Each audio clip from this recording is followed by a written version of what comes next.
मित्रों नमस्कार। बिहार में सर्वे चल रहा है। हालांकि सर्वे का समय बढ़ा दिया गया है, अब जुलाई 2026 तक सर्वे होना है। लेकिन इस सर्वे में एक बड़ा महत्वपूर्ण विषय है जिसको लेकर बहुत लोग परेशान हैं। और परेशान इसलिए हैं कि कई पुश्तों से उनके संपत्ति का बंटवारा नहीं हुआ है, या यूं कहें कि कागजी बंटवारा नहीं हुआ है। बंटवारा तो हुआ, लेकिन ज़बानी बंटवारा हुआ कि चलो ये तुम खेत ले लो, ये तुम खेत ले लो, और उसी तरह ये परंपरा चलती रही, लेकिन बंटवारा नहीं हुआ। अब तो सर्वे हो रहा है, सर्वे में नया खतियान बनना है, सबके नाम से खाता खुलना है, तो वो बंटवारा कैसे होगा, इसको लेकर भारी उहापोह की स्थिति लोगों में बनी हुई थी।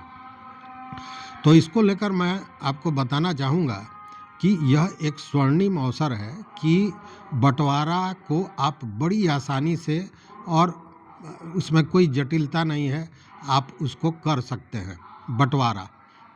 और इसको राजस्व एवं भूमि सुधार विभाग कहें, बिहार सरकार कहें, इसने कानूनी मान्यता भी दे दी है। कानूनी मान्यता मतलब कि सर्वे टीम आपके बंटवारे को स्वीकार करेगी और उसी के आधार पर जो आपका खतियान बनेगा वो अपडेट हो जाएगा, सारे लोगों के नाम से खाता खुल जाएगा, जमाबंदी हो जाएगी। और जब एक बार सरकार जमाबंदी कर दी तो वो कानूनन रूप से वो स्वीकृति उसको मिलेगी और हर जगह वो काम करेगा। तो मामला क्या था ये समझिए।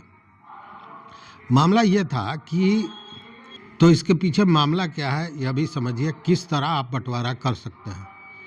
जिन लोगों का अब तक बंटवारा नहीं हुआ है, चाहे 2 पुश्त हो, 4 पुश्त हो, लंबे समय से बंटवारा नहीं हुआ है और वो चाहते हैं कि सर्वे भी हो, तो सर्वे के लिए या तो वो कानूनन बंटवारा करावें, कोर्ट में बंटवारा हो, उसमें समय लगेगा, पैसा लगेगा, या फिर आपसी परपंचायती में मुखिया जी और सरपंच के सामने बंटवारा हो, उसमें भी झंझट है, तरह तरह की चीज़ें हैं।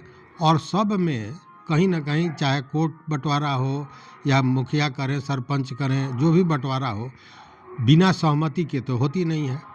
तो सबसे अच्छा ये है कि आप सभी जिनको हिस्सेदार हैं, जो हिस्सेदार हैं, वो बैठ के अपनी सहमति से एक शेड्यूल बना लें और उस शेड्यूल के अनुसार बंटवारा कर लें कि किसके हिस्से में कौन सी ज़मीन होगी, किसके हिस्से में कौन सी ज़मीन होगी। एक शेड्यूल बन गया, उस शेड्यूल पर सारे जो हिस्सेदार हैं वो उनका हस्ताक्षर होगा, और उसके साथ ही उस शेड्यूल को लेते हुए एक आवेदन सर्वे टीम को देना है जिसमें भी सारे लोगों का हस्ताक्षर होगा, और पूरा डिटेल शेड्यूल में तो होगा ही होगा।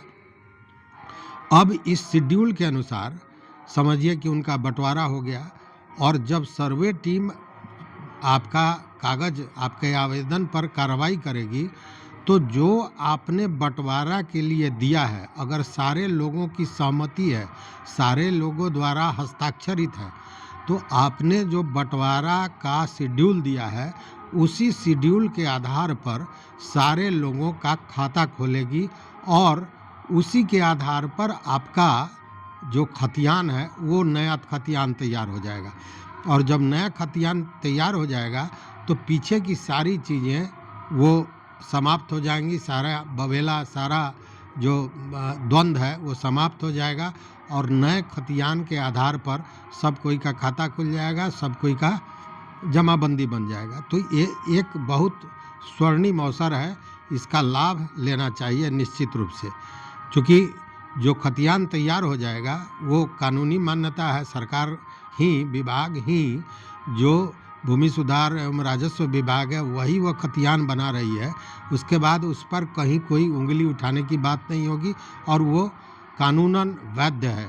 सरकार भी इसको मान रही है, और सर्वे टीम को बजाबते ये इंस्ट्रक्शन है कि इस तरह का जो बंटवारा है उसको सीधे स्वीकार करना है। तो निश्चित रूप से ये एक स्वर्णिम अवसर है, और वैसे लोग जिनका कई पुश्तों से बंटवारा नहीं हुआ है इसका लाभ ले सकते हैं, बशर्ते कि आपसी सहमति से वो शेड्यूल बना लेते हैं तब। तो निश्चित रूप से अगर आपके साथ भी उस तरह का कोई प्रॉब्लम है, कोई समस्या है, तो इस मौके का फ़ायदा ले लीजिए, क्योंकि इसमें कुछ भी आपके पॉकेट से लगना नहीं है। कहीं भी किसी भी दफ्तर में या न्यायालय में दौड़ने की ज़रूरत नहीं है। केवल कागज़ लेना है, कागज़ में शेड्यूल बना लेना है, सारे लोगों की सहमति लेनी है, सारे लोग का हस्ताक्षर लेना है और उसी शेड्यूल के आधार पर ये बंटवारा मान्य होगा और उसी के आधार पर खतियान भी बनेगा, आपकी जमाबंदी भी कायम हो जाएगी। तो ये एक महत्वपूर्ण चीज़ है, इस पर निश्चित रूप से ध्यान देना चाहिए। तो इस वीडियो में बस इतना ही। देखते रहिए मत अभिमत। मित्रों, चैनल पर नए हो सब्सक्राइब कीजिए, लाइक कीजिए, दोस्तों के साथ शेयर कीजिए और अपना विचार इस बंटवारे पर कि ये आसान है या नहीं है। देखिए, सर्वे को लेकर सरकार बार बार वैसे नियम को ला रही है जिससे सर्वे आसान ही नहीं बहुत आसान हो जाए। तो यह भी एक महत्वपूर्ण कदम है, तो इसका लाभ लेने की ज़रूरत है। अगर आपका कोई विचार हो तो हमारे कमेंट बॉक्स में स्वागत है। आप अपना विचार दे सकते हैं, अपना मत दे सकते हैं। बहुत बहुत धन्यवाद। कोटिशः आभार।